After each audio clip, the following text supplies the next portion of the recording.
राधे राधे दोस्तों, स्वागत करती हूँ मैं आपका अपने चैनल पर। और आज मैं आपको सुनाऊंगी माता अन्नपूर्णा की कथा। तो चलिए वीडियो शुरू करते हैं। पौराणिक कथा के अनुसार एक बार पृथ्वी पर सूखा पड़ गया, जमीन बंजर हो गई। फसलें, फलों आदि की पैदावार ना होने से जीवन का संकट आ गया। तब भगवान शिव ने पृथ्वीवासियों के कल्याण के लिए भिक्षुक का रूप धारण किया और माता पार्वती ने मां अन्नपूर्णा का अवतार लिया। इसके बाद भगवान शिव ने मां अन्नपूर्णा से भिक्षा में अन्न मांगा। इस अन्न को लेकर भगवान शिव पृथ्वी लोक पर गए और सभी प्राणियों में इसे बांट दिया। इसके बाद धरती पर एक बार फिर से धन धान्य हो गया। इसी के बाद से ही मार्गशीर्ष मास की पूर्णिमा तिथि को अन्नपूर्णा जयंती मनाई जाने के विधान की शुरुआत हुई। माता अन्नपूर्णा के बारे में एक और बहुत ही प्रचलित कथा है, तो आगे की वीडियो में हम उस कथा को सुनेंगे और माता अन्नपूर्णा व्रत के महत्व के बारे में भी जानेंगे। तो चलिए कथा शुरू करते हैं। माता अन्नपूर्णा का 21 दिवसीय यह व्रत अत्यंत चमत्कारी फल देने वाला है। यह व्रत अगहन मास में शुक्ल पक्ष की प्रतिपदा से शुरू कर 21 दिनों तक किया जाता है। अगर इस व्रत को ना कर सकें तो एक समय भोजन करके भी व्रत का पालन किया जा सकता है। इस व्रत में सुबह घी का दीपक जलाकर माता अन्नपूर्णा की कथा पढ़ें और भोग लगाएं। एक समय की बात है, काशी निवासी धनंजय की पत्नी का नाम सुलक्षणा था। उसे अन्य सब सुख प्राप्त थे, केवल निर्धनता ही उसके दुख का कारण थी। यह दुख उसे हर समय सताता था। एक दिन सुलक्षणा पति से बोली, हे स्वामी, आप कुछ उद्यम करो तो काम चले, इस प्रकार कब तक काम चलेगा। सुलक्षणा की बात धनंजय के मन में बैठी और वह उस दिन विश्वनाथ शंकर जी को प्रसन्न करने के लिए बैठ गया और कहने लगा, हे देवाधिदेव विश्वेश्वर, मुझे पूजा पाठ कुछ नहीं आता, केवल तुम्हारे भरोसे बैठा हूँ। इतनी विनती करके वह 2-3 दिन भूखा प्यासा बैठा रहा। यह देखकर भगवान शंकर ने उसके कान में अन्नपूर्णा अन्नपूर्णा अन्नपूर्णा इस प्रकार 3 बार कहा। यह कौन क्या कह गया, इसी सोच में धनंजय पड़ गया कि मंदिर से आते ब्राह्मणों को देखकर पूछने लगा, पंडित जी, अन्नपूर्णा कौन है। ब्राह्मणों ने कहा, तू अन्न छोड़ बैठा है, सो तुझे अन्न की ही बात सूझती है, जा घर जाकर अन्न ग्रहण कर। धनंजय घर गया, स्त्री से सारी बात कही। वह बोली, नाथ चिंता मत करो, स्वयं शंकर जी ने यह मंत्र दिया है, वे स्वयं ही खुलासा करेंगे। आप जाकर फिर से उनकी आराधना करो। धनंजय फिर जैसे का तैसा पूजा में बैठ गया। रात्रि में शंकर जी ने आज्ञा दी, कहा, तू पूर्व दिशा में चला जा।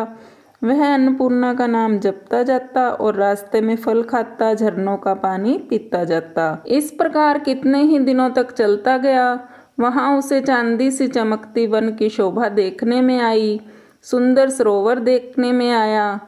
उसके किनारे कितनी ही अप्सराएं झुंड बनाए बैठी थी, एक कथा कहती थी और सब मां अन्नपूर्णा इस प्रकार बार बार कहती थी। यह अगहन मास की उजेली रात्रि थी और आज से ही व्रत का आरंभ था। जिस शब्द की खोज करने वह निकला था, वह उसे वहां सुनने को मिला। धनंजय ने उनके पास जाकर पूछा, हे देवियों, आप यह क्या कर रही हो। उन सब ने कहा कि हम सब मां अन्नपूर्णा का व्रत करती हैं।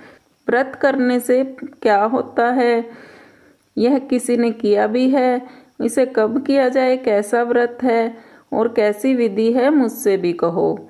वे कहने लगे, इस व्रत को सब कोई कर सकते हैं। 21 दिन तक के लिए 21 गांठ का सूत लेना चाहिए।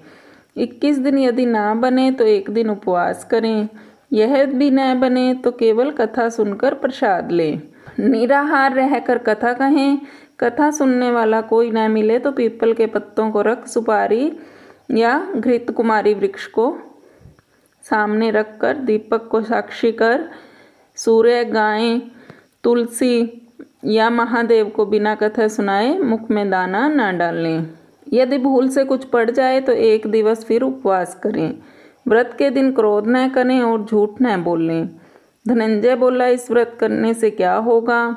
वे कहने लगीं, इसके करने से अंधों को नेत्र मिले, लूलों को हाथ मिले, निर्धन के घर धन आए, बांझी को संतान मिले, मूर्ख को विद्या आए। जो जिस कामना से व्रत करे माँ उसकी इच्छा पूरी करती है। वह कहने लगा, बहनों, मेरे भी धन नहीं है, विद्या नहीं है, कुछ भी तो नहीं है। मैं तो दुखिया ब्राह्मण हूँ, मुझे इस व्रत का सूत दोगी? हाँ भाई, तेरा कल्याण हो, तुझे देंगी, ले इस व्रत का मंगल सूत ले जा। धनंजय ने व्रत किया, व्रत पूरा हुआ। तभी सरोवर में से 21 खंड की स्वर्ण सीढ़ी हीरा मोती जड़ी हुई प्रकट हुई। धनंजय जय अन्नपूर्णा अन्नपूर्णा कहता जाता था। इस प्रकार कितनी ही सीढ़ियां उतर गया तो क्या देखता है कि करोड़ों सूर्य से प्रकाशमान अन्नपूर्णा का मंदिर है। उसके सामने स्वर्ण सिंहासन पर माता अन्नपूर्णा विराजमान है। सामने भिक्षा हेतु शंकर भगवान खड़े हैं। देवांगनाएं चंवर डुलाती हैं। कितने ही हथियार बांधे पहरा देती हैं। धनंजय दौड़कर जगदम्बा के चरणों में गिर गया। देवी उसके मन का क्लेश जान गई। धनंजय कहने लगा, माता, आप तो अंतर्यामी हो, आपको अपनी दशा क्या बताऊं? माता बोली, मेरा व्रत किया है, जा, संसार तेरा सत्कार करेगा। माता ने धनंजय की जीभा पर बीज मंत्र लिख दिया। अब तो उसके रोम रोम में विद्या प्रकट हो गई। इतने में क्या देखता है कि वह काशी विश्वनाथ के मंदिर में खड़ा है। माँ का वरदान ले धनंजय घर आया। सुलक्षणा से सब बात कही। माता जी की कृपा से उसके घर में संपत्ति उमड़ने लगी। छोटा सा घर बहुत बड़ा गिना जाने लगा। जैसे शहद के छत्ते में मक्खियां जमा होती हैं, उसी प्रकार अनेक सगे संबंधी आकर उसकी बड़ाई करने लगे। कहने लगे, इतना धन और इतना बड़ा घर, सुंदर संतान नहीं तो कौन इस कमाई का भोग करेगा? सुलक्षणा से संतान नहीं है, इसलिए तुम दूसरा विवाह करो। अनिच्छा होते हुए भी धनंजय को दूसरा विवाह करना पड़ा और सती सुलक्षणा को सोत का दुख उठाना पड़ा। इस प्रकार दिन बीतते गए। फिर अघन मास आया। नए बंधन से बंधे पति से सुलक्षणा ने कहलाया कि हम व्रत के प्रभाव से सुखी हुए हैं, इस कारण यह व्रत छोड़ना नहीं चाहिए। सुलक्षणा की बात सुन धनंजय उसके यहाँ आया और व्रत में बैठ गया।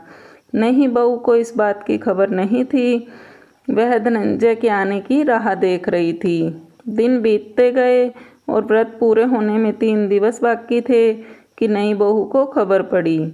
उसके मन में ईर्ष्या की ज्वाला दहक रही थी। सुलक्षणा के घर आ पहुंची और उसने वहां भगदड़ मचा दी। वह धनंजय को अपने साथ ले गई।